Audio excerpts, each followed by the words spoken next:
Brothers and sisters, welcome back again sa ating sharing for bread of God in the name of the Father, into the Son, into the Holy Spirit. Ang alituntunin, ito ay kinuhaan ko na ng pangalawang video dahil ito ay nagiging isang reflection kung saan nag-prayer ako dahil naboboard ako mga nakailang araw, no?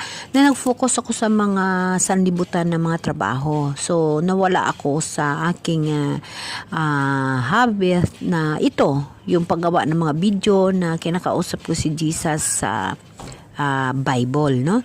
So, namimiss ko. So, kagabi, nag-sleep ako, nag-pray ako. Sabi ko, Lord, naboboard ako, naboring ako, no?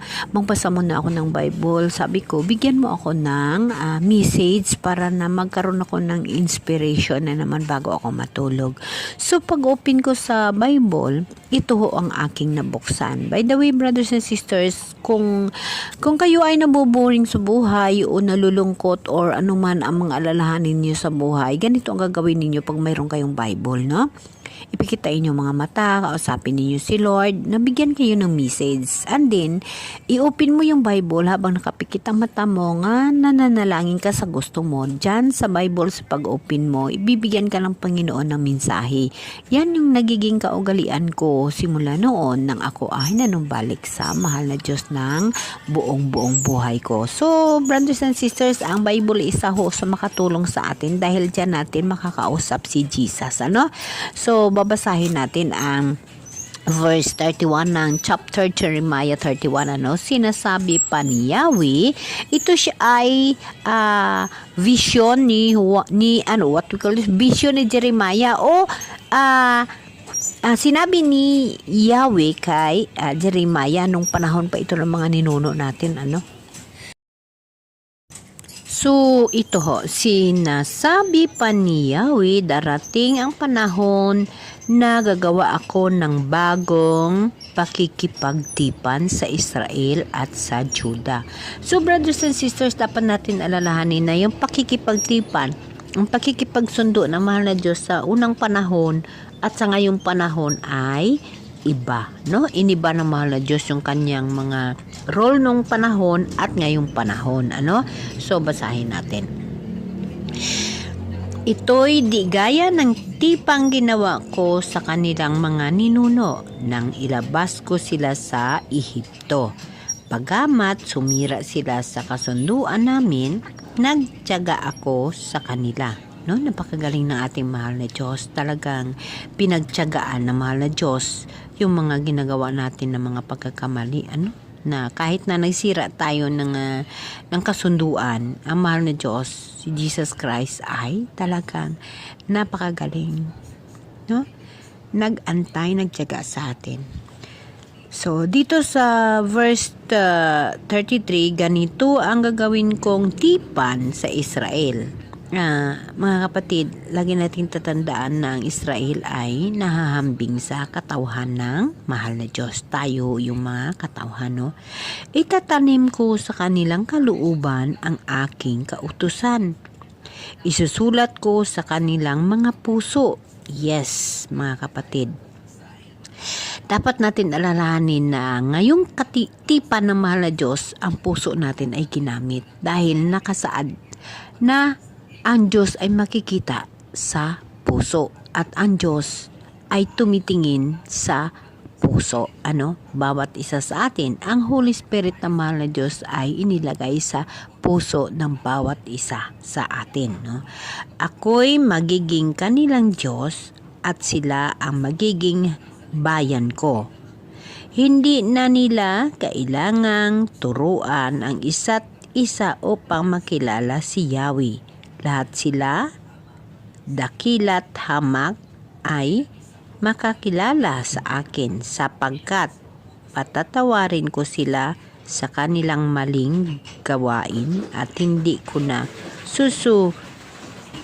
gugunitain pa ang kanilang kasalanan. No, napakagaling, napakaganda ng mahal na Diyos. Ito ho, yun lang pala ho na ito ho ngayong panahon na noong mga ninuno natin ay Holy Spirit, no? Sa panahon ni Moises, ni Jeremiah, Holy Spirit, Yahweh ang pangalan ng ating mahal na Diyos. Tinatawag nila ang mahal na Diyos na si Yahweh. Sa panahon naman na sinasabi dito na lahat sila ay makakilala sa akin, hamak at dakila, no? Makakilala sa akin dahil ito sa kay Jesus Christ nung panahon at papatawarin ko sila, no? At hindi nagugunitain yung mga ating pagkakamali. So ito yung panahon ni Jesus Christ. Dito tayo nabilong sa panibagong tipan, no? So dapat natin tatandaan na ang mahal na Diyos, tayo ay mayroong kasunduan sa mahal na Diyos.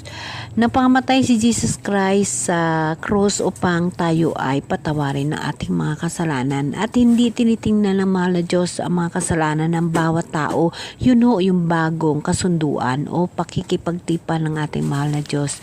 Ang kanyang buhay ay inialay niya sa atin upang mapatawad yung ating mga kasalanan. Nandito sa mundo, hilway ho tayo gumawa ng kasalanan, lahat freedom nandito sa mundo. Ngunit ang kasunduan ng mahal na Diyos, yun nga ang sinasabi na hindi ko gunitain ang inyong pagkakamali. Ngunit brothers and sisters, isa ho yun sa mga bagay na dapat natin tatandaan na ang ating pagkikitipan sa mahal na Diyos ay kailangan masunod natin, manumbalik tayo sa Kanya. Hindi niya titingnan ang mga kasalanan ng bawat isa sa atin dahil ang tinitingnan ng mahal na Diyos kung ano ang laman ng iyong puso. Mga kapatid, ang pakikipagtipan o ang kasunduan ng mahal na Diyos sa atin napakaganda. Yun nga ang sinasabi ng mahal na Diyos nga hindi ka mag-judge sa kapwa mo dahil sa pakikipagtipan ng ating mahal na Diyos na hindi ko gunitain ng inyong pagkakamali dahil titingnan ko kung ano ang laman ng inyong puso. Kapatid, kaya nga sinasabi, huwag tayo mag-judge sa kapwa natin kasi halimbawa kapatid, no? Ang Diyos tumitingin sa puso ng tao. Ikaw tao, nagkaroon ka ng malaking pagkakamali sa buhay mo. Hindi ho yun nakikita ng kapwa mo. Nakikita lang nila ang physical na pagkakamali mo. Nagkakamali ho ikaw. Nakita ng tao yan.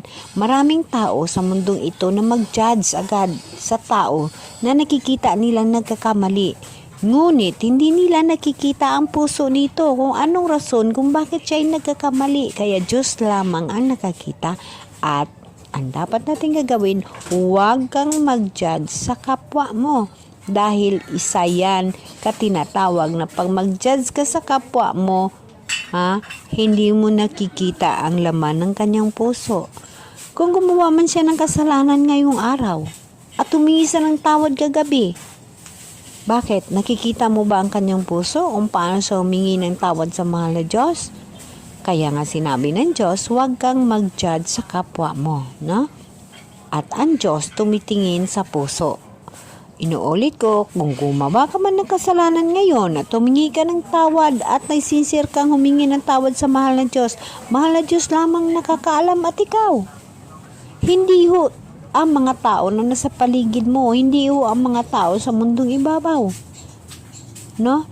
Kaya ni isa sa atin, karamihan sa mundong ito ay mahilig mag-judge sa kapwa. Pag makagawa lamang ng isang hakbang pagkakamali, lahat na sasabihin ng kapwa natin sa mundo na ito nagkakamali siya, ganito siya, ganun siya. Pero kapatid, hindi ho yun tama. Dahil hindi ka pwede mag-judge sa kapwa mo.